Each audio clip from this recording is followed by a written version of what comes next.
सिद्धं सुद्धं प्रणमीय जिनिन्दवर्णेमि चन्द्रमकलङ्कं गुणरयन भूषणोदयं जीवस्य परुवनं वोच्छम्।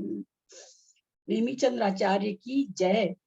विकास जी छाबड़ा जिनकी प्रस्तुति के द्वारा हम स्वाध्याय करने जा रहे हैं, प्रतिमाधारी है, उनको भी वंदना, हमारे पूरे ग्रुप की तरफ से वंदना वंदना वंदना वंदना वंदना भैया के लिए बहुत बहुत ही अभिनंदन। उनके प्रस्तुति के कारण ही हम लोग में सक्षम हम हो पा रहे हैं किसी भी चीज पढ़ने में, खास करके गणित वगैरह प्रकरण को। कर्मकांड जी वगैरह में कितना दिया वह मुझे पता नहीं है, क्योंकि पढ़ा तो है नहीं पूरा। जब अपन वहां पहुंचेंगे तो देखेंगे कि क्या है वहां पर। आज हम लोग पढ़ने जा रहे हैं धाराएं। हमने अभी तक पढ़ा अलौकिक गणित। मुझे मेरा जहां तक मानना है कि अलौकिक गणित के पहले 14 धारा पढ़नी चाहिए, ऐसा मुझे लगता है। जब मैंने दोनों को पढ़ा तो मुझे ऐसा महसूस हुआ कि 14 धारा। अब क्या मतलब हुआ 14 धारा से? जैसे सीरीज होती ना, जैसे 1 के नोट की सीरीज, 10 के नोट की सीरीज, है ना। अलजेब्रा मैथ में भी मतलब आता है सीरीज का पैटर्न, जिसको एक पैटर्न कहते हैं। अलजेब्रा वगैरह के फॉर्मूला वगैरह जो बनते हैं सब एक पैटर्न के हिसाब से बनते हैं, तो पैटर्न जिसको कहते हैं। अब यहाँ पर एक साधारण सा प्रश्न उठता है कि किस लिए हम लोग इतना, आप क्यों हम लोग का भेजा खराब कर रही है ये सब पढ़ा पढ़ा के, क्या इससे आनी जानी है? जब हम बच्चों को स्कूल में डालते हैं तो कोई स्कूल डालने की बात छोड़ी, जब थोड़े बड़े हो जाते हैं तब हमको कुछ कुछ महसूस हो जाता है, या बच्चे को भी हो जाता है कि मैं डॉक्टर बनूंगा, इंजीनियर बनूंगा, सीए बनूंगा। पर उसको फिजिक्स की, केमिस्ट्री की, बायो की, मैथ की, संस्कृत, हिंदी, फिजिक्स, जो भी सारी चीज का नॉलेज दिया जाता है, ताकि वो आगे जाके ऐसा नहीं हो कि किसी भी क्षेत्र पर मतलब अननोन रह जाए।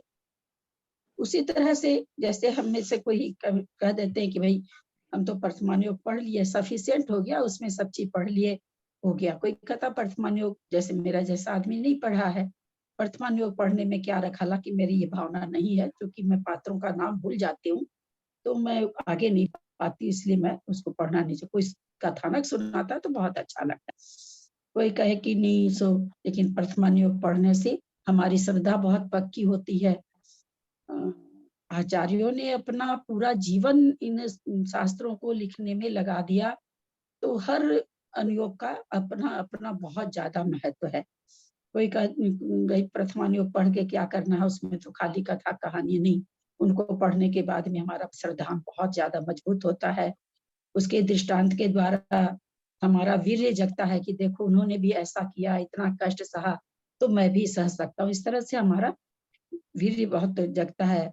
किसी भी कार्य को करने के लिए हमारे मन में दृढ़ता आती है, श्रद्धान पक्का होता है, पुनर्जन्म है कि नहीं है, इस पर हमारा विश्वास बढ़ता है। कर्मों का क्या खेल होता है, कर्मों का फल मिलता है अथवा नहीं मिलता है, यूं ही कहा जाता है।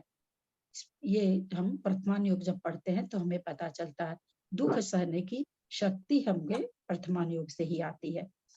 तो कोई कह दे खाली वर्तमान योगी पढ़ के काम हो जाएगा, हमें तो आगे नहीं पढ़ना। तो हम जब कर्णन योग पढ़ते हैं तो हमें पता चलता है कि हमारे किन परिणामों से कैसे कैसे कर्म की स्थिति बन जाती है और किस किस तरह से अनुभाग वगैरह उदय में आता है, जो कि हमें या तो मुझे बहुत सुख ला करके अभिमानी बना देता, अथवा बहुत दुख आता है तो हम बिल्कुल निराश्रय, रोना धोना, बहुत ज्यादा संक्लेश परिणाम करना।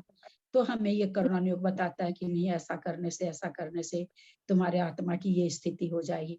ये हमें करुणा योग से पता चल जाता है। फिर इसलिए कोई कोई कहता नहीं हमें तो खाली करुणा योग ही पढ़ना है, कोई कहते नहीं क्या करना है, द्रव्यानुयोग पढ़ लिया हो गया।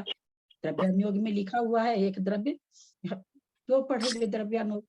द्रव्यानुयोग से ही तो हम जान पाते हैं कि इतने द्रव्य है, एक द्रव्य दूसरे द्रव्य का कुछ नहीं करता।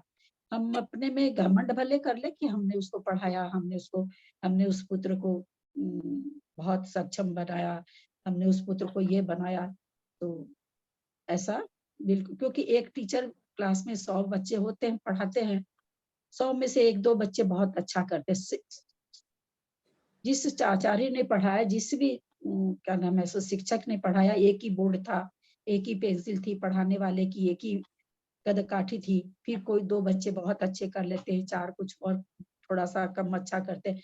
ऐसा क्यों होता है? क्योंकि उपादान शक्ति अपने द्रव्य की अपने अपने में है, और इस कारण से एक द्रव्य दूसरे द्रव्य का कुछ नहीं करता। तो भाई हम तो खाली द्रव्यानुग पढ़ लेंगे, हो जाएगा। तो ऐसा भी नहीं होता। और अथवा हम ये कहें द्रव्यानुग पढ़ने की क्या जरूरत पड़ी है, कर्मों की स्थिति जान लिए, बस काम खत्म हो गया।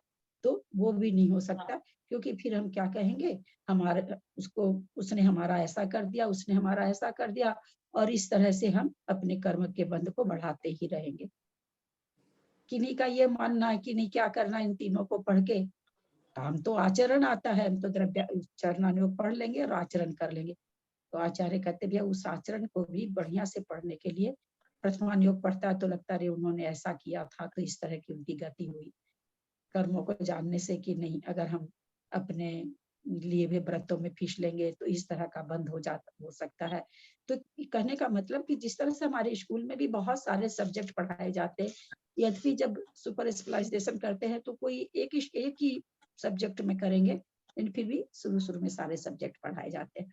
तो उसी तरह से हमारे आगम में क्या क्या है, आखिर में सोचिए, इतनी बड़ी बड़ी गणित, इतने बड़े बड़े ग्रंथ आचार्यों ने यूं ही तो नहीं लिखे, बहुत अपने जीवन का समय, अमूल्य अमूल्य समय, जिनका समय हम लोग के जैसे थोड़ी था कि खाया पिया खो दिया, और उन्होंने हम लोगों के लिए लिख लिख के गए।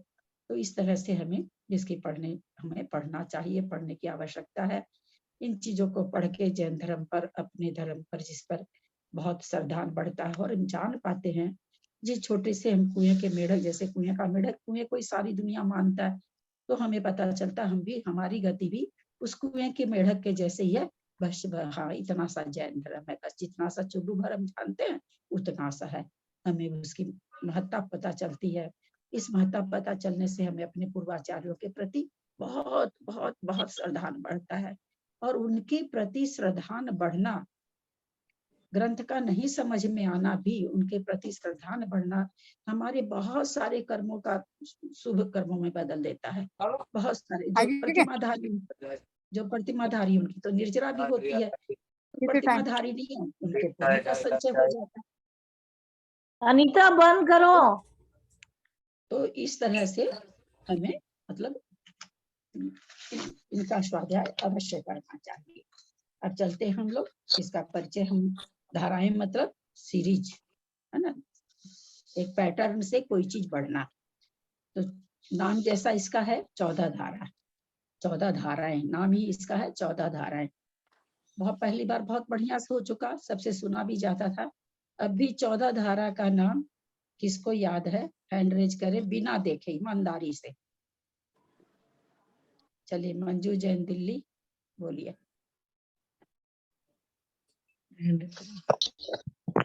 सर्वधारा, समधारा, विषम धारा, कृतिधारा, अकृतिधारा, घन धारा, अघन धारा, कृतिमात्रक धारा, अकृतिमात्रक धारा, घन घन कृतिमात्र, घन मात्रक धारा, अघन मात्रक, द्विरूप वर्ग, द्विरूप गंधारा, द्विरूप घनाघन धारा। थोड़ा सा गड़बड़ा गया। चलिए विजया जी आप बोलिए। घन मात्रक धारा। सादर प्रणाम। सर्वधारा, समधारा, विषम धारा, कृति धारा, अकृति धारा, कृति घन धारा, अघन धारा, कृति मातृका धारा, अकृति मातृका धारा, घन मातृका धारा, अघन मातृका धारा, द्विरूप वर्ग धारा, द्विरूप घन धारा और द्विरूप घनाघन धारा। बहुत सुंदर। गलत अच्छा, हुआ क्या दीदी कुछ?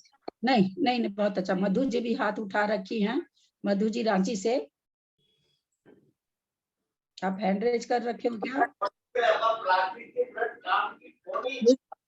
सर्वधारा, समधारा, विषम धारा, घन धारा, अघन धारा, नहीं सॉरी, कृति धारा, अकृत्रिम धारा, घन धारा, अघन धारा, अकृत्रिम अकृत्रिम अकृत्रिम मात्रिक धारा, कृत्रिम मात्रिक धारा, हाँ, कृत्रिम मात्रिक धारा पहले आएगा, पहले कृत्रिम मात्रिक धारा आएगा।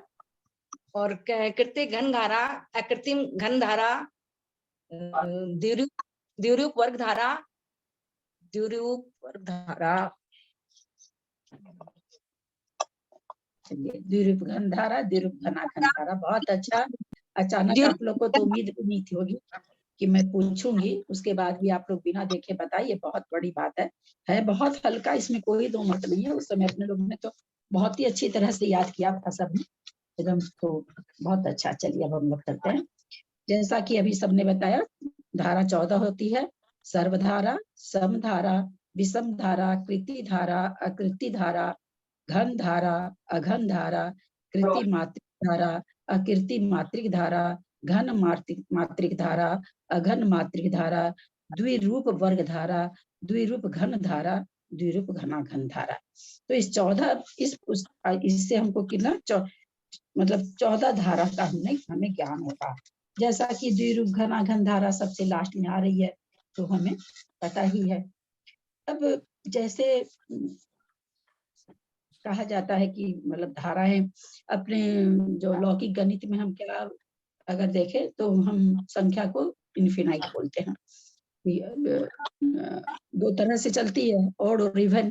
तो इवन संख्या 2, 4, 6, 8 जिसको रूढ़ और यौगिक भी कहते हैं हिंदी में। तो 2, 4, 6, 8, 10 तो ये कहीं तक भी चलते जाइए अपने लौकिक गणित में, तो इसको फाइनाइट कहते ही नहीं है। अब रहा अलौकिक गणित। अलौकिक गणित में केवल ज्ञान हमारा यद्यपि अनंत है, लेकिन फिर भी वहां जाके स्टॉप लग रहा है कि उसके आगे कोई संख्या नहीं पाई जाती। तो देखा जाए तो अलौकिक में फाइनाइट है उल्टे, और लौकिक में 2 2 से भाजित होते हुए संख्या लिखते चले जाइए, जहां तक भी आपकी ताकत हो लिखते चले जाइए। तो देखा जाए तो इनफाइनाइट है, यानी जिसका अंत नहीं। फाइनाइट मतलब जिसका अंत होता है। तो इस तरह से हम 14 धारा में सबसे, जैसा कि इससे समझ में आया कि भाई हमारा केवल ज्ञान सबसे लास्ट में आएगा, सबसे उत्कृष्ट में आएगा। अब चलते हैं सर्वधारा किसे कहते हैं। पेज किताब जिनके पास है वो पेज पलट सकते हैं। तो सर्वधारा में, क्योंकि हम लोग ये पहले ही जान गए कि अपने अलौकिक गणित में केवल ज्ञान के अविभाज्य प्रतिच्छेद, जैसा कि अभी हम लोगों ने पढ़ा था, लास्ट में हमने क्या निकाला था, उत्कृष्ट संख्या, उत्कृष्ट अनंत अनंत निकाला था। उत्कृष्ट अनंत अनंत में क्या आया था, क्या चीज आए थे उत्कृष्ट अनंत अनंत में? केवल ज्ञान के प्रतिच्छेद, केवल ज्ञान के अविभाज्य प्रतिच्छेदों की संख्या है ना, केवल ज्ञान के अविभाज्य प्रतिच्छेदों की संख्या उत्कृष्ट अनंत अनंत आया था। तो इसका मतलब क्या हुआ कि हमारे अलौकिक गणित में 14 धारा में 1 से लेकर के और केवल ज्ञान के उत्कृष्ट अविभाज्य प्रतिच्छेद तक की संख्या है। 1 के पहले तो कोई संख्या होती नहीं और उसके बाद भी कोई नहीं है। तो सर्वधारा में ये कहते हैं 1 से लेके 1, 2, 3, 4, 5, 6, 7, 8, 9, 10, आपको जहां तक आप काउंट कर सकते हो, आप केवल ज्ञान के अविभाज्य प्रतिच्छेद तक चले जाओ। प्रत्येक संख्या इस सर्वधारा जिसमें सारे की सारी क्या नाम से सीरीज पाई जाए, सभी सीरीज जिसमें पाई जाए वो सर्वधारा हो गई। उसके बाद है समधारा।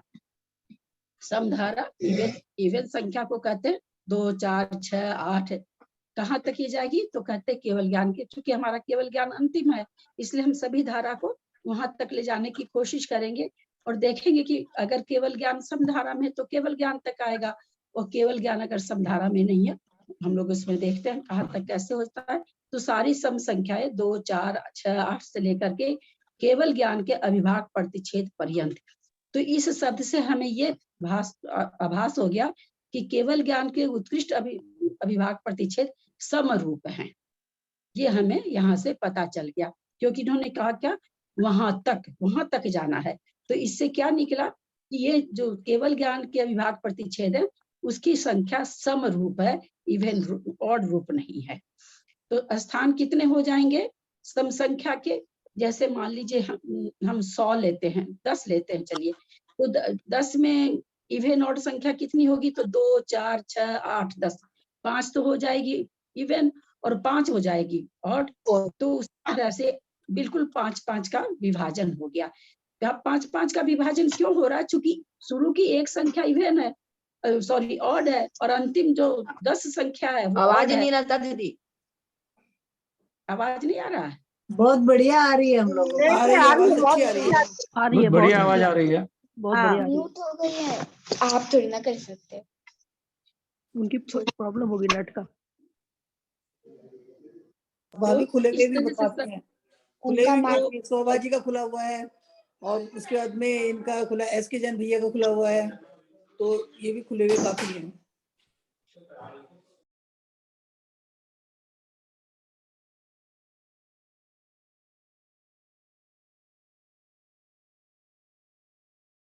तो सबका बंद है।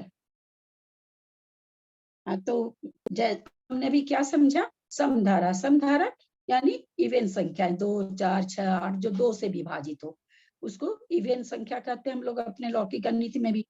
तो देखा जाए, कोई पूछे भाई कि ये आपके जैनागम में इवन अंक कितने हैं, तो हम क्या कहेंगे? केवल ज्ञान के अविभाज्य प्रतिच्छेद से आधे, है ना। जैसे हमने 10 कहा तो 10 में 5 संख्या इवन निकली, 5 ऑड निकली। तो अगर कोई कहे आपके अलौकिक गणित में इवन संख्या कितनी है, तो हम कहेंगे केवल ज्ञान के अविभाज्य प्रतिच्छेद के आधे, आधे के बराबर। तो इसमें लिखा हुआ है सारी सम संख्याएं 2, 4, 6, 8 केवल ज्ञान के अविभाज्य प्रतिच्छेद पर्यंत सर्वस्थान केवल ज्ञान के अर्ध प्रमाण। ठीक है, यहाँ एकदम समझ में आ रहा है? जहाँ नहीं समझ अर्ध में आए होना चाहिए ना दीदी, दीदी अर्ध प्रमाण होना चाहिए ना। अर्घ दिख रहा है मेरे इसमें, अर्घ दिख रहा है, अर्ध होना चाहिए। नहीं, यहाँ तो अर्ध ही है, आप में होगा कुछ, इसमें तो अर्ध लिखा है। अर्ध है, अर्ध नहीं है। अर्ध है, अर्ध है। अर्ध है, अर्ध घ बन रहा, ध नहीं बन रहा। अर्ध। फिर कहते हैं विषम धारा ठीक कर लीजिए, किसी का घ है तो उसको ध कर लीजिए, धन वाला ध कर लीजिए। अर्ध मतलब आधा। विषम धारा, तो हमको 10 की संख्या से हमने समझा, तो हमको समझ में आ गया था 5 तो ऑड संख्या, 5 इवन संख्या है। अच्छा, 5 सम संख्या, 5 विषम संख्या है। तो उसी तरह से इसमें कितनी हो जाएगी विषम संख्या भी? वैसे देखा जाए तो केवल ज्ञान के अविभाज्य प्रतिच्छेद से क्या नाम है, स्वाधि होगी, लेकिन स्थान उसके कितने होंगे? तो केवल ज्ञान तो इवन संख्या है, तो केवल ज्ञान से -1 तक। जैसे भाई कहे कि कितनी होगी ऑड संख्या कितनी होगी 10 में, तो हम क्या बोलेंगे? 10 से 1 कम कर दो, 9 तक होगी। 9 तक, कहाँ तक? कहाँ तक? पहली चीज बताई जा रही है आप लोगों, कहाँ तक होगी। दूसरी ये चीज जान रहे हैं कि स्थान कितने होंगे। दोनों चीज में अंतर है ना। ये चीज शुरू से समझ के चलिएगा, क्योंकि नहीं तो बाद में थोड़ा कंफ्यूजन होने लगता है। पहली चीज ये बताई जा रही कि कहाँ तक होगी, दूसरी चीज ये बताई जा रही कि स्थान कितने होंगे। जैसे 1 से 10 में कोई पूछे भाई ऑड संख्या, इवन संख्या कहाँ तक होगी, तो हम कहेंगे 10 तक होगी। फिर पूछा जाए भाई उसमें स्थान कितने आएंगे, तो हम कहेंगे 2, 4, 6, 8 और 10 आएंगे, है ना।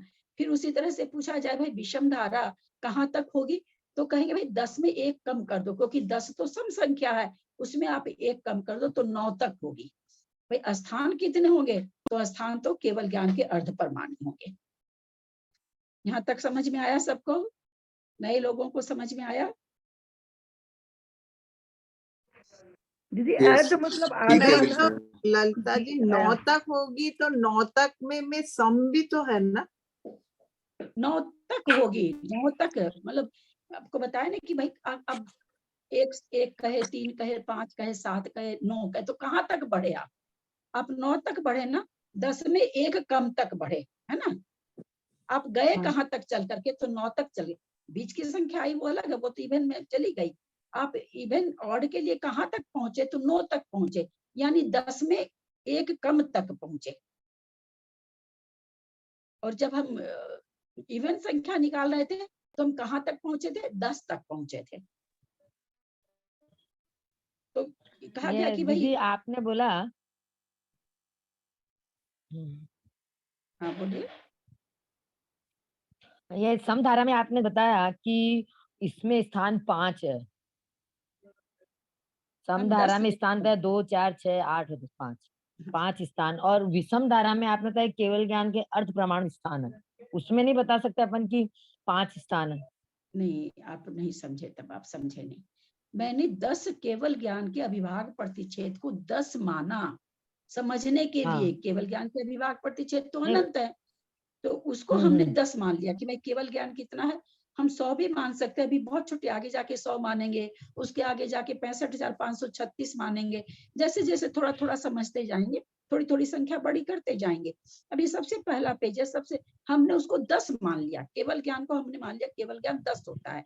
तो 10 तक में अगर हम देखते हैं कि भाई सम संख्या कितनी आ रही, तो 2, 4, 6, 8 और 10 आ रही, 5 संख्या आ रही है। अगर हम केवल ज्ञान को 10 मानते हैं तो हमने क्या देखा कि 10 स्थान में 5 स्थान हैं जो इवन रूप हैं, है ना। 5 स्थान, 10 स्थान हुए ना, 1 से लेके 10 तक के कितने हाँ, स्थान 5। हुए? 10 स्थान हुए ना। 1 से लेके 10 तक में कितने स्थान हुए? 10 स्थान हुए। तो 10 स्थान में से 5 स्थान हम देख रहे हैं कि ऑड संख्या के, इवन संख्या के हैं। 2, 4, 6, 8, 10। और 8। समझे हम क्या समझाना चाह रहे हैं जो? जी हाँ, समझ गए वो तो। हाँ, तो सारे कि स्थान कितने आएंगे उसके? तो पर कहाँ तक आएंगे? तो कहते हैं 10। केवल ज्ञान पर्यंत तक। इवन संख्या अगर हम देखेंगे तो इवन संख्या कहाँ तक जा रही है? तो केवल ज्ञान पर्यंत, यानी हम 10 माने केवल ज्ञान, तो 10 तक जा रही है वो। स्थान कितने आए? तो स्थान 2, 4, 6, 8, 10, 5 स्थान आए। तो इसमें बुक में जैसे लिखा है सारी सम संख्याएं 2, 4, 6, 8, उसके बाद आप देख रहे हैं ना, बिंदी बिंदी बिंदी बिंदी, उसका मतलब क्या हुआ? 10, 12, हाँ, 14, 18, 16, 32, 18, 20, 22, 24, 28, 32, 36, ऐसे करते करते कहाँ तक जाने कह रहे हैं? केवल ज्ञान तक जाने कह रहे हैं। तो हम उसको छोटी संख्या लेके समझना चाह रहे हैं, ताकि हमको समझ में आ जाए कि भाई हमने केवल ज्ञान को 10 ही मान लिया। तो 10 मान लिया तो कहाँ तक जाएगी वो संख्या? 2, 4, 6, 8, 10 तक जाएगी, यानी केवल ज्ञान तक जाएगी। लेकिन स्थान कितने हैं? तो स्थान तो 5 ही हुए ना, 2, 4, 6, 8, 10। स्थान कितने हुए? इवन संख्या के, इवन संख्या के स्थान 5 हुए। 5। अभी और सबको पकड़ में आ रहा है कि नहीं? हाँ, इवन का एकदम अच्छे से समझ में आ गया। आगे बढ़ रहे हैं, किसी को भी 5 प्रश्न हो तो पूछ लीजिएगा। 5 नहीं, 5 तो एग्जाम्पल है, आधे हुए। आधे अर्ध प्रमाण, सर्वस्थान केवल ज्ञान के अर्ध प्रमाण। हाँ, हाँ, केवल ज्ञान के अर्ध प्रमाण। तो उनको वो लग रहा था ना कि केवल ज्ञान ही मतलब 10 है, ऐसे करके कुछ अलग समझ गई थी वो। तो यहाँ पर इसमें कहाँ तक होंगे? तो केवल ज्ञान के जहाँ तक तो -1 तक ऐसे करेंगे, फिर जैसे 10 - 1 तक ये 9 तक इसमें होंगे। अभी एक मिनट, अभी हम समधारा किसी के प्रश्न अच्छा, पर समझा आगे रहे थे। चले गए हम। अभी ठीक हाँ, है, अभी हम आ रहे हैं समधारा पर। हाँ हाँ आप लोग समधारा सब कोई समझ रहे हैं ना? जिनने प्रश्न किया था वो भी समझ गए ना? समधारा का मतलब समझ गए। इवन संख्या है ना, इवन संख्या लेनी है। तो हमने क्या पाया कि केवल ज्ञान का स्थान कितना है? 10 है। 1, 2, 3, 4, 5 माना है नहीं? 1, 2, 3, 4, 5, 6, 7, 8, 9, 10 स्थान है केवल ज्ञान के। लेकिन जब हमने देखा कि भाई समधारा के स्थान कितने आए, तो 5 आए, यानी केवल ज्ञान से आधे प्रमाण आए। केवल ज्ञान अगर 10 था तो केवल सम संख्या उसमें कितनी आएगी? केवल ज्ञान के आधे प्रमाण। जैसे कोई कहे केवल ज्ञान में सम संख्या कितनी, तो सम केवल ज्ञान की सम संख्या कितनी इज इक्वल टू केवल ज्ञान के अविभाज्य प्रतिच्छेद बटे 2, है ना? आधे, बिल्कुल आधे के आधे समधारा में है। अब विषम धारा और संख्या को कहते हैं 1, 3, 5, 7, जो संख्या 2 से विभाजित नहीं हो उस संख्या को विषम धारा कहते हैं। तो हुआ कि भाई विषम समधारा तो आपने बताई, विषम धारा कितनी है? तो जब हम 1 से 10 तक देखे तो 10 तो आ गया हमारा इवन संख्या में, तो उससे एक कम हमने 10 क्या माना था? केवल ज्ञान के अविभाज्य प्रतिच्छेद माने थे, यानी केवल ज्ञान के अविभाज्य प्रतिच्छेद -1 1 से लेकर के वहां तक की इवन संख्या है। समधारा में कहां से लिए थे? 2 से लिए थे, 2 से लेके केवल ज्ञान पर्यंत लिए थे, क्योंकि केवल ज्ञान समरूप है। अब विषम धारा में क्या किए? 1 से ले लिए, 1 से लेकर के क्या करें? केवल ज्ञान में -1 तक विषम धारा के यानी विषम सीरीज के संख्या है, जैसे 1, 3, 5, 7, 9, है ना? तो ये 9 का मतलब यहाँ पर हम लोगों ने 10 माना केवल ज्ञान, तो उसमें हम 1 माइनस कर देते तो 9 आता, यानी यहाँ तक विषम संख्या है। तो है कहाँ तक? तो केवल ज्ञान के अविभाज्य प्रतिच्छेद -1 तक है। स्थान कितने आए? तो वही 5 ही आए, 1 3 5 7 9। तो क्या ये 10 केवल ज्ञान है और स्थान 5 आए, तो क्या हो गया? केवल ज्ञान के अर्ध प्रमाण, आधे प्रमाण। यानी 10 अगर हम केवल ज्ञान मानते हैं तो 10 स्थान अगर मानते हैं तो 5 स्थान सम संख्या है और 5 स्थान इवन संख्या है। यहाँ सर्व स्थान का क्या मतलब हुआ? सर्व स्थान मतलब सारे संख्या का 1 से लेकर के हमारी संख्या कितनी है, तो केवल ज्ञान के अविभाज्य प्रतिच्छेद तक वो सर्व स्थान हो। 1 2 3 4 5 6 7 8 9 10 11 12 13 14 ये सर्व स्थान कहलाएंगे। बीच में कोई गैप नहीं, ये एकदम लगातार जो सीरीज हुई ये कहलाएंगे सर्व स्थान। इसी सर्व स्थानों में जितनी भी 11 धारा है, आगे 13 धारा है, वो इन्हीं सर्व स्थान में सबकी सब आएगी, सब इसी में निहित है, इसलिए इसका नाम सर्वधारा, ये सभी धारा को समेटे हुए है। सर्वधारा मतलब नहीं, यहाँ तो -1 हो गया है ना। ओहो, अब तो एक एक धारा बता रहे हैं ना अलग अलग। नहीं, सर्व स्थान के लिए पूछ रहा हूँ, सर्व स्थान। हाँ, क्या चीज पूछ रहे हैं? सर्व स्थान में फिर जो -1 क्यों होगा? अच्छा, सर्व स्थान हमको सब धारा सुना था, वो सर्व धारा सुना था। हाँ ठीक है, तो वो सर्व स्थान ठीक है ना। तो जब केवल ज्ञान के अविभाज्य प्रतिच्छेद समरूप, आपके पास 100 रुपया है, 100 में 100 आपकी सम संख्या है, उसमें से आप 1 माइनस करोगे तो 99 हो जाएगी, वो विषम संख्या हो जाएगी। तो किसी के पास 100 रुपया, किसी के पास 99 है, तो जिसके पास 100 है वो तो कहेगा मेरे पास तो एकदम इवन नंबर की गई, इवन नंबर का पूरा नोट है 100 तक का। दूसरा कहेगा नहीं भाई मेरे पास तो इवन का नहीं है, मेरे पास तो ऑड नंबर से 99 ही तक है। तो वही चीज कह रहे हैं, सर्व स्थान, सारे स्थान कितने हुए? 1 से लेकर के केवल ज्ञान के अविभाज्य प्रतिच्छेद तक सब स्थान हुए। उस सब स्थान में कह रहे हैं आधे स्थान तो समरूप है, आधे स्थान विषम रूप है। आधे स्थान तो सम धारा में आएंगे, आधे स्थान विषम धारा में आएंगे। 2 4 6 8 10 12 14 16 18 22 ऐसे करते करते केवल ज्ञान का अविभाज्य प्रतिच्छेद समरूप है, इसलिए वहां तक चला जाएगा। लेकिन जब हम विषम धारा में चलेंगे तो 2 की बजाय हम 1 से चलेंगे, तो 1 3 5 7 8 कहाँ तक चलेंगे? केवल ज्ञान के अविभाज्य प्रतिच्छेद में 1 माइनस करके। ऐसा क्यों कर रहे हैं कि केवल ज्ञान के अविभाज्य प्रतिच्छेद समरूप है, तो उसमें हम 1 माइनस कर रहे हैं। तो यहाँ 1 पहले से चालू हो गया है, 1 पहले खत्म हुआ, ये भी उतने स्थान हो गए। वो केवल ज्ञान तक आया तो चालू 2 से हुआ था, 1 अंक बाद चालू हुआ था, 1 अंक बाद समाप्त हुआ। तो कुल मिलाकर के सम और विषम संख्या सारी जो सर्वधारा में जितनी भी संख्या है उसमें आधी समरूप है, आधी विषम रूप है।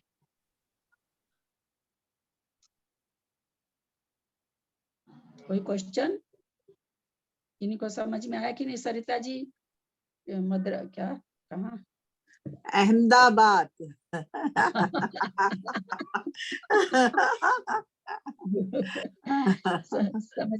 समझ में आया?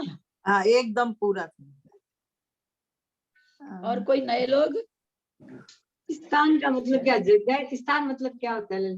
स्थान मतलब स्थान मतलब स्थान, जैसे अब एक एक का 10 नोट है तो कितने नोट हुए? 10 हो गए ना। तो कोई 1 से 10 नोट को कोई कहे कि अलग अलग रखो तो कितनी जगह रखाएगा? हाँ, 10 स्थान में रखेंगे। अलग अलग रखेंगे तो 10 जगह रखेंगे तो 10 स्थान हो गया। हाँ, उनको अलग 10 नोट है, अगर तुम अलग अलग रखोगी तो कितना? मान लो 10 डब्बे में, अलग अलग डब्बे में रखी तो कितना डब्बा लगेगा? 10 डब्बा। 10 डब्बा लगेगा। तो वही 10 डब्बा मतलब 10 स्थान। तो अब केवल ज्ञान है तो केवल ज्ञान का कितना स्थान बनेगा? तो 1 2 3 4 5 6 7 8 9 10 करते करते करते करते हम लोगों ने भी अलौकिक गणित में देखा केवल ज्ञान कितना कहाँ जा करके आया था, तो उतने स्थान हो गए। जैसे 10 रुपया 10 डिब्बा में रखी तो 10 स्थान हुए, 100 रुपया को होगा 100 डब्बे में रखेगी तो 100 स्थान होगा, 1000 रुपया को 1000 डब्बे में रखोगी तो 1000 डब्बा तुमको चाहिए। तो उसी तरह केवल ज्ञान की जितनी संख्या है तो उतने स्थान हो जाएंगे। ठीक है, समझ में आया? मतलब चले आगे। पूरा नहीं समझे हाँ? मतलब जैसे 100 हुआ उसका मतलब फिर 10 स्थान मतलब केवल ज्ञान 10 की स्थान मतलब, हाँ, केवल ज्ञान का क्या केवल केवल ज्ञान का ज्ञान, मतलब केवल ज्ञान को समझने के लिए, क्योंकि केवल ज्ञान की संख्या हम लोग रख करके तो समझ नहीं सकते, हमको उसकी संख्या तो मालूम है नहीं, वो तो अनंत अनंत अक्षय अनंत है। तो हम किसी चीज को समझने के लिए छोटी सी संख्या ले लेते हैं। तो संख्या ले ली भाई कि हमने मान लिया कि केवल ज्ञान 10 है। अभी तो आगे आगे बड़ी संख्या करेंगे, एकदम शुरुआती इसलिए 10 लिया। तो 10 है, तो 10 को हम 10 बार में काउंट करेंगे ना, 1 2 3 4 5 6 7 8 9 10। तो अगर हम कहें कि भाई 10 में कितना स्थान गया, कितनी बार बोलना पड़ा, तो 10 बार बोलना पड़ा, तो उसके 10 स्थान हो गए। अब मान लो 20 है तो उसको हम 11 12 13 14 15 16 17 18 19 20, तो हम कितनी बार में बोले, 20 बार में बोले, तो 20 स्थान हो गए। तो वैसे ही अगर मान लो केवल ज्ञान तक हमको बोलना पड़े तो कितने स्थान हो जाएंगे, जितने केवल ज्ञान की संख्या है, जिसको अविभाज्य प्रतिच्छेद कहते हैं। जितने केवल ज्ञान की संख्या मान लो 5 लाख है, तो 5 लाख बार हमको बोलना पड़ेगा ना, 22 23 24 25 26 27 ऐसे हमको 5 लाख बार काउंट करना पड़ेगा, 5 लाख तक जाना पड़ेगा काउंट करके, तो उतने स्थान कहलाएंगे। एक एक संख्या से एक एक अंक से स्थान बढ़ रहा है। चलते हैं आगे। अब कहते हैं नीचे फुटनोट देखेंगे, जितनी भी जघन्य संख्याएं हैं, जघन्य मतलब है ना, जितनी भी जघन्य संख्याएं हैं वे सब समरूप हैं और उत्कृष्ट संख्याएं विषम रूप हैं। जैसे 2 जघन्य है, 3 उत्कृष्ट है, 4 जघन्य है। कैसे नापा जाता है, पीछे आगे की संख्या के हिसाब से। तो ये सारी जघन्य संख्याएं कहते हैं समरूप होती है, और सारी विषम संख्याएं होती है वे उत्कृष्ट रूप होती है। केवल एक क्या नाम है, उत्कृष्ट संख्या, केवल ज्ञान जो उत्कृष्ट संख्या है, वो एक अपवाद है कि उत्कृष्ट होते हुए भी समरूप है ना। तो कहना चाह रहे हैं वो समझेंगे कि कह रहे हैं जितने भी जघन्य संख्याएं होती सब समरूप होती है, पर यहाँ पर क्या कहे कि केवल ज्ञान के अविभाज्य प्रतिच्छेद समरूप में आ रहा है। तो कहते हैं ये एक अपवाद है कि केवल ज्ञान का जो अविभाज्य प्रतिच्छेद है, यद्यपि वो उत्कृष्ट अनंत है, लेकिन वो समरूप है। बाकी जितनी भी संख्याएं आएगी वह सभी उत्कृष्ट संख्याएं सभी विषम रूप से आएगी, यानी ऑड नंबर में आएगी। उत्कृष्ट संख्याएं ऑड में कैसे आएंगी? एक प्रश्न पूछूं? आएगा आगे, ये जैसे जैसे आगे पेज में सारा समझाएंगे, कृति धारा सारा। हाँ, क्या बोल रहे हैं, बोलिए, कौन सा प्रश्न? नहीं, ये तो अपेक्षा से है ना, ये तो अपेक्षा से है कि अगर 2 हमारा जघन्य है तो 3 उत्कृष्ट विषम हो गया, तो उस हिसाब से तो अगर 4 लेंगे तो वो उत्कृष्ट हो गया। 4 लेंगे नहीं ना, संख्या शुरू होती तो 3 की अपेक्षा से 4 उत्कृष्ट हो गया। 4 की अपेक्षा नहीं, अपने में हम लोग पहले अलौकिक गणित में जान चुके हैं कि अपने यहाँ 1 से, चूंकि इवन ऑड की संख्या 1 से चालू होती है, लेकिन वास्तव में हमारे जैन आगम में बात की जाती 2 से, संख्यात जो शुरू होता है वो 2 से शुरू होता है, इसलिए 2 की अपेक्षा चलेंगे। तो 2 जघन्य हुआ, 3 उत्कृष्ट हुआ, 4 जघन्य हुआ, 5 उत्कृष्ट हुआ। अब पीछे जाके तुलना, थोड़ी आगे जाके तुलना होगी, पीछे जाके तुलना नहीं होगी। क्या पूछ रहे थे और कोई? हम ये पूछ रहे थे इसी की अपेक्षा से, जैसे एक केवल ज्ञान को छोड़कर, तो जो लास्ट वाला अपन ने 10 संख्या मानी है, तो जो लास्ट 10 वाला है वो केवल ज्ञान रहेगा, वो सम है या विषम? वो सम है लेकिन वो केवल ज्ञान रहेगा, उसको छोड़ के सब बराबर। क्या उसको छोड़ के मतलब? हाँ, जैसे कह रहे हैं कि उसको मतलब उत्कृष्ट संख्या सभी विषम रूप हैं, तो भाई उत्कृष्ट संख्या सभी विषम रूप है, केवल ज्ञान तो सबसे उत्कृष्ट हुआ, तो वो भी विषम रूप होना चाहिए था। इन्होंने शुरू में कह दिया, शुरू के पेज में कह दिया कि भाई आगे जाके आपको लगेगा केवल ज्ञान जबकि सबसे उत्कृष्ट है, लेकिन एक ये अपवाद है कि केवल ज्ञान समरूप संख्या है। जैसे अभी हम लोगों ने 10 देखा, एक एग्जाम्पल लेके हमने 10 देखा, आप 100 रख लीजिए, आप कुछ भी रख लीजिए, तो रखेंगे तो क्या होगा, हम देखेंगे कि समरूप हो रही है केवल ज्ञान की संख्या। मतलब ये उत्कृष्ट, और मतलब उसमें जैसे 6 और 7 है, तो विषम संख्या जो हो गई वो 7 हो गई, और वो 6, तो 6 7 उत्कृष्ट हो गई, 6 से 7 उत्कृष्ट में आई ना। 6 से 7, हाँ, वही कहना चाह रहे हैं कि 8 और 9 संख्या से, विषम रूप बड़ी संख्या हुई क्या? विषम रूप, हाँ हाँ विषम रूप को बड़ी संख्या बोलते हैं क्या? मतलब बड़ी हुई क्या? हाँ, बड़ी संख्या को नहीं, ये कह रहे हैं विषम संख्या जितनी भी आएगी सब बड़ी रहेगी। जैसे 2 से 3 बड़ा है ना, 4 से 5 बड़ा है, तो इस तरह से कहते हैं कि सारी जो विषम संख्या है वो सारी क्या नाम है सब फिर सारी एक जगह आंटी जी, संख्या रूप है। एक को किस्म आएगा बताया आंटी जी। इस संख्या में यद्यपि एक लिया जाता है, लेकिन अपने आगम में ना संख्यात 2 से शुरू किया गया। लौकिक गणित में बताया गया था कि क्यों किया जाता है, क्योंकि 1 से 1 को भाग दीजिए तो 1 आता है, 1 को 1 से गुना करिए तो 1 आता है, तो कुछ भी आगे नहीं बढ़ेगा। तो अपने यहाँ संख्यात 2 से शुरू होता है, लेकिन संख्या चूंकि 1 से शुरू होती है इसलिए 1 से लेके बताया जा रहा है। फिर आंटी जी एक को क्या बोलेंगे?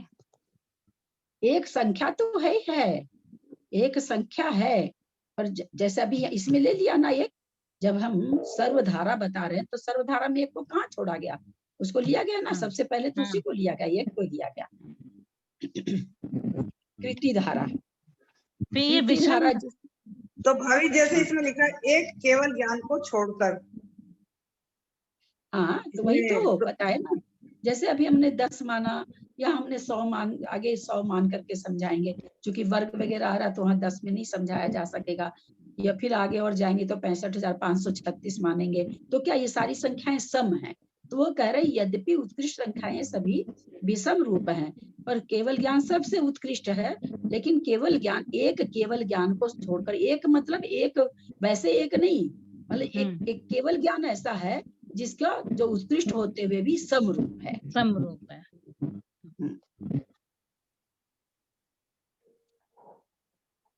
कृति धारा जिसमें वर्ग रूप संख्या विशेष प्राप्त हो उसको कृति धारा कहते हैं। अब एक का वर्ग, वर्ग मतलब उससे उसी संख्या को उसी संख्या से गुना करना। अब गुना करके जो संख्या है वो इसमें लेनी है, यहाँ गुना नहीं करना है, गुना करके जो संख्या प्राप्त होती है वो लेना है। तो जैसे हमने अभी क्या माना है, अब हम मानते हैं कि केवल ज्ञान 100 है ना। अब हम क्या मान रहे हैं, हम 10 शुरू को समझाने के लिए छोटी संख्या माने थे, अब हम मान लेते हैं कि केवल ज्ञान 100 है। तो कहते हैं कृति धारा, उसमें कितनी कृति धारा यानी कृति रूप होकर के, कृति माने होता है वर्ग, वर्ग रूप से होकर के कौन कौन सी संख्या आती है। तो सबसे पहले 1 का हम वर्ग करते हैं तो 1 आता है, फिर हम 2 का वर्ग करते हैं तो 4 आता है, फिर 3 का वर्ग करते हैं, समझ रहे वर्ग मतलब समझ रहे हैं ना, 3 को 3 से गुना करना, 2 को 2 से गुना करना, 1 को 1 से गुना करना। तो हम 1 को 1 से गुना करें तो 1 आया, 2 को 2 से गुना करें तो 4 आया, 3 को 3 से गुना करें तो 9 आया, 4 से 4 को गुना करें तो 16 आया, 5 से 5 को गुना करें तो 25 आया, 6 को 6 से गुना करें तो 36 आया, 7 को 7 से गुना करेंगे तो 49 आएगा, 8 को 8 से गुना करेंगे तो 64 आएगा, 9 को 9 से गुना करेंगे तो 81 आएगा। अब 10 को 10 से गुना करेंगे तो 100 आ गया। लेकिन अब 11 को 11 से गुना करें तो वो संख्या है क्या? अगर हम केवल ज्ञान को 100 मानते हैं तो 11 से 11 को गुना करेंगे तो वो संख्या है क्या जैन आगम में? समझेंगे बात को। अगर केवल ज्ञान को 100 मान लेते हैं तो 11 को 11 से मल्टीप्लाई अगर हम करें, या जिसको कहा जाएगा, हम मल्टीप्लाई बोल रहे हैं, हमको वर्ग बोलना चाहिए, नहीं तो आप सीख नहीं पाएंगे। उसकी कृति करें, उसका वर्ग करें, 10 का वर्ग किया है ना, 10 का वर्ग किया तो 100 आ गया, 11 का वर्ग करेंगे तो 121 आएगा। तो वो संख्या पाई जाएगी क्या? नहीं पाएगी, क्योंकि हमने केवल ज्ञान उत्कृष्ट माना है ना। हाँ, केवल ज्ञान उत्कृष्ट होता है और केवल ज्ञान को हमने 100 मान लिया, तो इसका मतलब क्या निकला कि केवल ज्ञान को अगर रूट कर दें, केवल ज्ञान को, है ना, केवल ज्ञान का मान लीजिए केवल ज्ञान 100 है, उसको अगर हम रूट कर दें तो सारे स्थान आ जाएंगे। जैसे 100 है केवल ज्ञान, हमने अभी माना 100 का रूट निकालेंगे तो क्या आएगा? 10, वर्गमूल निकालेंगे तो रूट कर लीजिए। तो यहाँ पर क्या कह रहे हैं, जिसमें वर्ग रूप संख्या विशेष हो, 1, 4, 9, 16, 25 और भी जो केवल ज्ञान तक जाएंगे तो केवल ज्ञान के रूट तक जाएंगे, वहां तक ये सारी संख्या 36 के पास 49, 64, 81, 100, 121, फिर 144, फिर शायद 169 होगा। तो ये संख्या केवल ज्ञान पर्यंत तक, हम क्योंकि 100 माने हैं तो हमको 100 में समझना है। तो कहते कहाँ तक होगी, बोला केवल ज्ञान पर्यंत तक। अंजना जी आप म्यूट कर लीजिए प्लीज, म्यूट कर लीजिए, और एक वो लेक्सिकॉन है वो भी म्यूट कर लें। लेकिन एक क्वेश्चन है, जैसे केवल ज्ञान का स्क्वायर नहीं हो सकता है क्योंकि वो केवल ज्ञान का स्क्वायर नहीं होगा, केवल ज्ञान स्क्वायर हो, जो संख्या स्क्वायर होके केवल ज्ञान आए वो संख्या लेनी है। जैसे हमने 100 माना केवल ज्ञान, वो किसका स्क्वायर होके आएगी, 10 का स्क्वायर होके। तो इसीलिए तो 10 तक की संख्या इसमें मतलब 100 आएगा, लेकिन स्थान कितने होंगे उस हिसाब से कहना चाह रहे हैं। तो इसमें 36 आ गया, फिर 49 आ जाएगा, 64 आ जाएगा, और 81 आ जाएगा, और 100 आ जाएगा। 100 के आगे नहीं आएगा। तो ये इतने स्थान आए हम 100 माने तो, क्योंकि केवल ज्ञान का स्क्वायर नहीं करना है, जिस संख्या का स्क्वायर करने से केवल ज्ञान आए वहां तक जाना है। तो यहाँ पर कह रहे हैं कि ये इस पे अभी इसमें तो चूंकि मात्रिक धारा नहीं है, इसमें तो वर्ग कहाँ तक जा रहा है वो देखना है। तो हम 1 4 1 से 10 तक का वर्ग किए, तो 10 तक का वर्ग करे तो 100 आ गया, और हमने क्या माना था, 100 केवल ज्ञान माना था। यानी ये यहाँ पर 1 से लेकर के केवल ज्ञान तक की जो ये होगी 1 4 9 16, इस तरह से करते हुए जो हम एक सीरीज में बढ़ेंगे, एक पैटर्न में बढ़ेंगे, तो हम कहाँ तक बढ़ेंगे, तो कहते हैं केवल ज्ञान के अविभाज्य प्रतिच्छेद तक बढ़िए आप, केवल ज्ञान तक बढ़िए, क्योंकि वो कह रहे हैं कि केवल ज्ञान वाली संख्या भी इसी सीरीज में आएगी, कि किसी संख्या को किसी संख्या से उसी संख्या से गुना करेंगे तो केवल ज्ञान आ जाएगा। केवल ज्ञान का तो स्क्वायर कर ही नहीं सकते, क्योंकि वो तो उत्कृष्ट अनंतानंती है। इसीलिए केवल ज्ञान का स्क्वायर कहाँ कर आ रहे हैं। हाँ, केवल ज्ञान का नहीं करा हाँ, रहे, मतलब केवल वही ज्ञान मैं समझ जैसे 100 है, हाँ, 100 को हमने केवल ज्ञान माना तो हम 10 का स्क्वायर कर रहे हैं, 10 का स्क्वायर करेंगे। तो यहाँ पर तो यहाँ फिर पर 10 नहीं देंगे। एक मिनट सुनिए, यहाँ ये कृति मात्रिक धारा आएगी, वहां समझेंगे वो चीज, है ना। यहाँ तो वो संख्या ले रहे हैं जो वर्ग हो के आ रही है, जैसे 1 का वर्ग किया 1, 2 का वर्ग किया 4, 3 का वर्ग किया 9, 4 का वर्ग किया 16। यहाँ तो वर्ग करके जो संख्या आ रही है ना, उसको लिया जा रहा है। तो वर्ग करके एक समय ऐसा आएगा कि हम जिस संख्या को वर्ग करेंगे वो केवल ज्ञान आ जाएगा। यहाँ केवल ज्ञान को वर्ग नहीं किया जा रहा, केवल ज्ञान तक, जैसे जैसे 100 आ रहा है तो केवल ज्ञान 100 हमने माना, 100 तक भाई कितनी है, वर्ग रूप संख्या कितनी है, तो 1 4 9 16 25 36 49 81 और 100, केवल ज्ञान तक आ गए। जहाँ केवल ज्ञान आ गया वहां पे स्टॉप हो गए, वहां पर स्टॉप हो गया। तो बीच में ये सीरीज के हिसाब से चलेगी भाई, 5 को 5 से, 6 को 6 से, 7 को 7 से, 8 को 8 से, 9 को 9 से, 10 को 10 से, 11 से 11, 12 को 12 से, क्योंकि केवल ज्ञान, जब हम केवल ज्ञान का एक्चुअल रूप में आते हैं तो यहाँ हमें अभी 100 माने हैं तो हम 100 तक जाएंगे। 1 4 9 16 25 36 49 81 और 100। तो 100 जो आ रहा है वो किसका रूट ओवर होकर आ रहा है, 10 का, है ना, 10 का स्क्वायर करके आ रहा है। तो उसका अगर हम रूट निकालेंगे तो 10 आएगा, तो 10 आएगा। तो ये स्थान कितने हुए, तो जैसे कह रहे हैं ना आप 10 आए, 100 का हम रूट निकाले तो 10 आ गया। तो ये कह रहे हैं कि भाई संख्या तो कौन सी आएगी, जो एक पैटर्न रूप में वर्ग धारा आएगी, वो कृति वर्ग धारा आएगी, वो संख्या को संख्या से गुना करते करते एक संख्या ऐसी आएगी, उसी को संख्या गुना करेंगे तो केवल ज्ञान हो जाएगा। यानी 10 को 10 से गुना तो 100 हो गई। तो 100 तक में हमारा केवल ज्ञान पर्यंत तक हमारा कृति धारा कहाँ तक जाएगी। आंटी जी 100 का रूट करेंगे 10 आएगा। हाँ, रूट करने से, वर्गमूल निकालने से वो आप जो कंफ्यूज हो रहे हैं ना, वर्ग का एक किया जाता वर्ग, तो उस संख्या को उसी संख्या से गुना किया जाता, उसको कहते हैं वर्ग करना, स्क्वायर करना, है ना। एक होता है उस संख्या का वर्गमूल निकालना, तो उसमें उसको वर्गमूल निकाला जाता है। तो 100 का वर्गमूल 10 हो गया। हाँ, 10 हो गया, बिल्कुल ठीक है। तो यहाँ पर ये क्या कहते हैं भाई, कृति धारा कहाँ तक जाएगी? अगर हम 1, 4, 9, 25, 16, 25 इस तरह अगर हम लेते जाएं, बढ़ते जाएं, तो कहाँ तक ये जाएगी? तो कहते हैं केवल ज्ञान पर्यंत तक जाएगी, क्योंकि केवल ज्ञान हम पहले ही बता चुके हैं कि क्या है, समरूप है। तो ये स्थान कितने हुए? तो हम अभी देख रहे हैं ना कि 100 का हमने रूट करके रूट ओवर निकाला तो 10 आया, यानी 10 स्थान आए। 10 स्थान आए। तो कहते हैं कि सर्व स्थान केवल ज्ञान का रूट।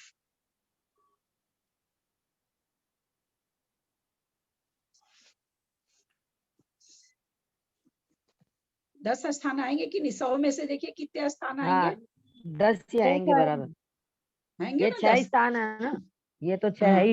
1, और 2, 7 है, 7 एक का 7 वर्ग करे, 4 2 का वर्ग 8 करे, 8 10 9 ही 9 आए, 21 10 आएंगे। 3 और 3 4। का वर्ग करे, 4 का करे, 5 का करे, 6 का करे, 7 का करे, 8 का करे, 9 का करे, 10 का करे, 10 आया ना, 10 स्थान आया। तो कैसे आया? 100 का हमने रूट निकाल दिया।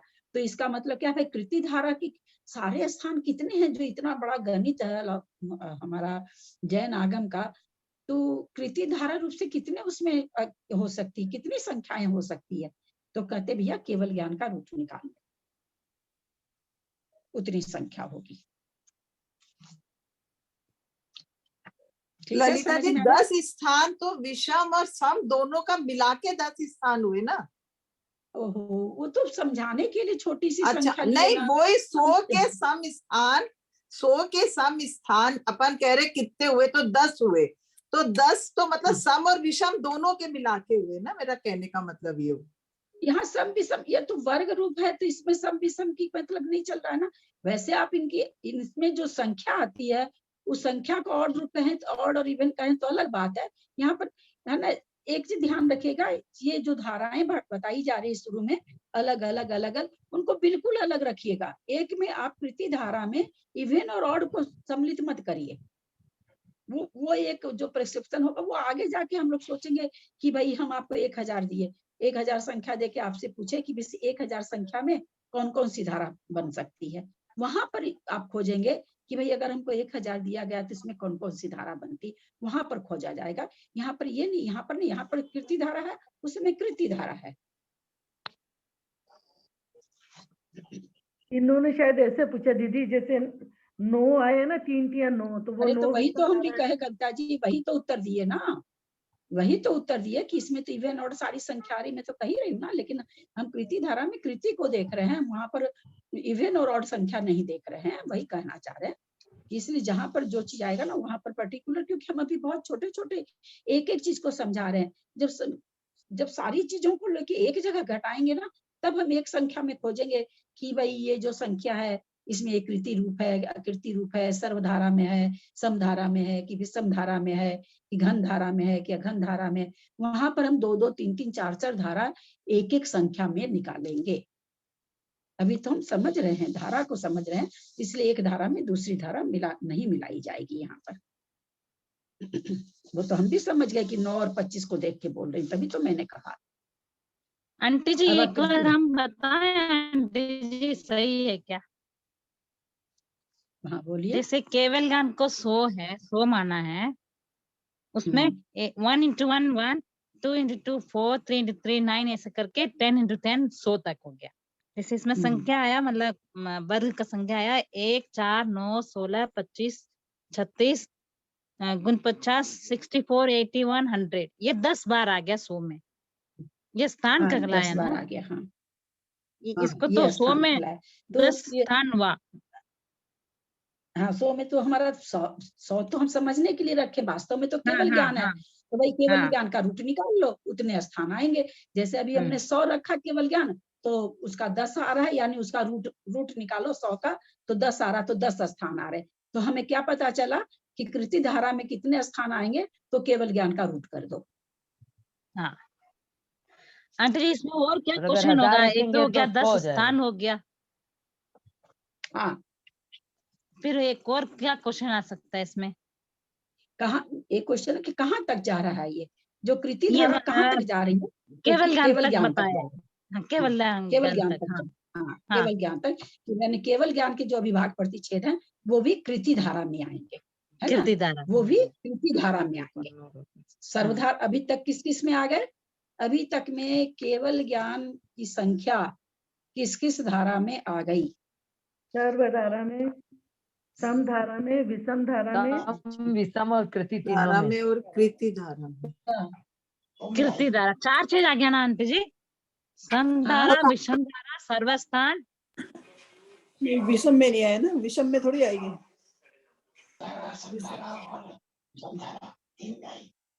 और कृति धारा में कहाँ गया? और कृति धारा में 4। और बताए कितना है? 4 ही बताए हैं। सर्वधारा, समधारा, विषम धारा, कृति धारा।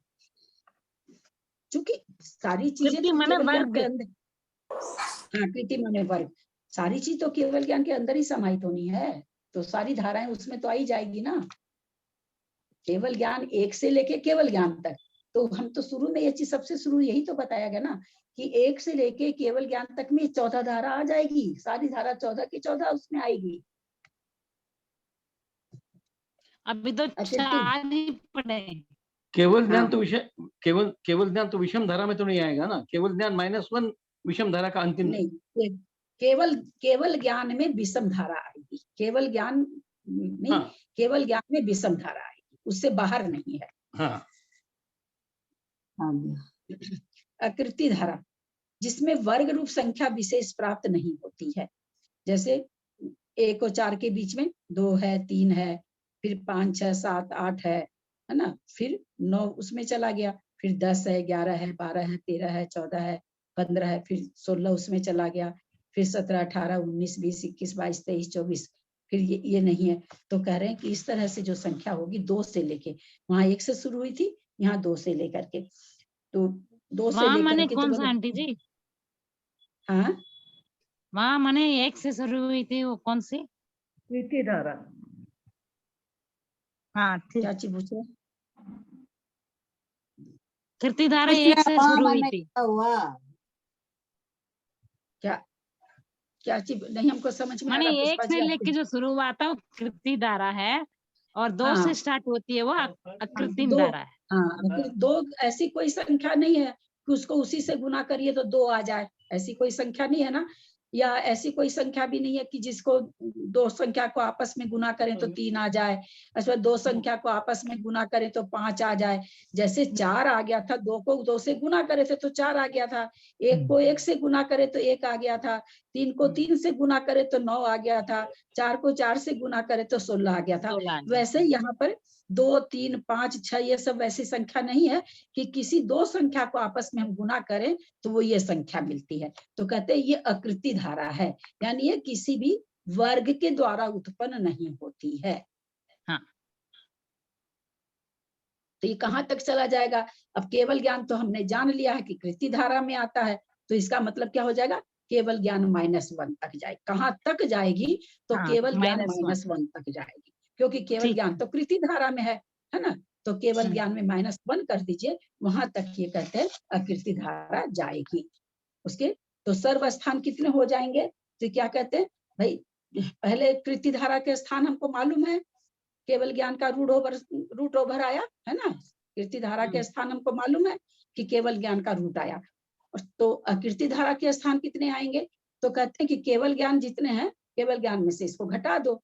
जैसे मान लीजिए कि आपके पास में 100 रुपया है और 100 रुपया में से 25 रुपया किसी को दे दिए आप, तो कोई कहे कि भाई कितना तुम्हारे पास बचा, तो आप सब में से 25 माइनस कर देंगे, है ना, और आप कहेंगे भाई 100 था, 25 दे दिया, मेरे पास 75 बचा।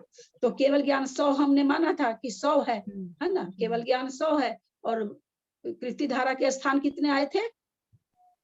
10 आए थे, तो 100 में से 10 माइनस किए तो 90 आया, यानी 90 स्थान कौन से हैं? आकृति धारा के हैं। पकड़ में आई बात? ठीक है। आगे प्रतिधारा नहीं समझ में आया। हाँ, प्रतिधारा नहीं समझ में आया, ये आकृति तो समझ में आ गई। प्रतिधारा के 10 स्थान कैसे बने? वही 1, 4, 9, हाँ, ये 16, 25, 36, 49, 64, 81, 100, ये 10 बार समझाने दीजिए ना। कृति धारा मतलब वर्ग करना, किसी भी संख्या को वर्ग करके संख्या आना। जैसे हम एक को एक से गुना, वर्ग करना मतलब स्क्वायर करना, स्क्वायर करना मतलब उसी संख्या को उसी से गुना करना।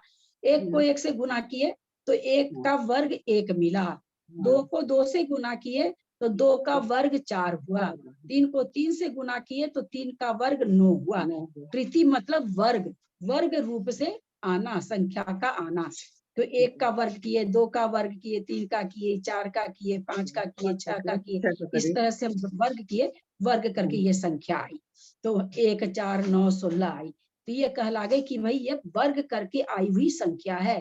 कृति वर्ग धारा है, यानी वर्ग रूप से संख्या, इसके बीच की कोई संख्या नहीं आ रही है कृति में। तो ये जो पैटर्न बना वो क्या पैटर्न बना, 1 4 9 16 25 36 है ना, 49 84 और 81 और 100, इस तरह से पैटर्न बना। 64 81 64 नहीं बोले क्या हम?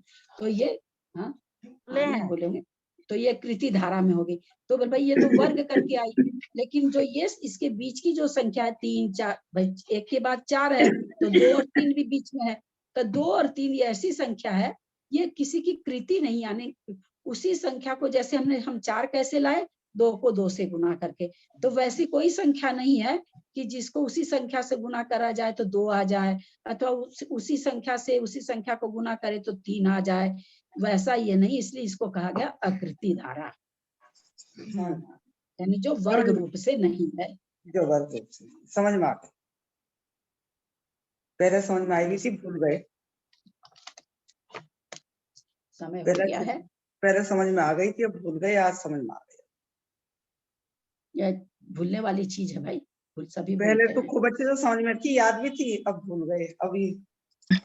जय जिनेन्द्र सबसे। दीदी धोक, दीदी अपन इसको ऐसे कह सकते हैं कि जिसका वर्गमूल निकल जाए, जिस संख्या का वर्गमूल निकल जाए वो कृति धारा, और जिसका वर्गमूल नहीं निकले वो संख्या अकृति धारा। वो चीज है ना घन मात्रिका धारा, सॉरी कृति मात्रिक धारा में बताई जाएगी। हाँ वो कृति मात्रिक धारा में बताए, फिर वहां क्या बताएंगे हम, कृति मात्रिक यही बता देंगे, तो कृति मात्रिक धारा जो आ रही है उसमें क्या बताएंगे, वो चीज वहां बताई जाएगी। नहीं जैसे जिसका वर्ग निकल गया, एक का वर्ग निकलता है, एक का वर्ग निकला एक, तो एक कृति धारा हो गई है ना। मंजू जी ये चीज आपके कृति मात्रिक धारा में बताएंगे। अच्छा ठीक है।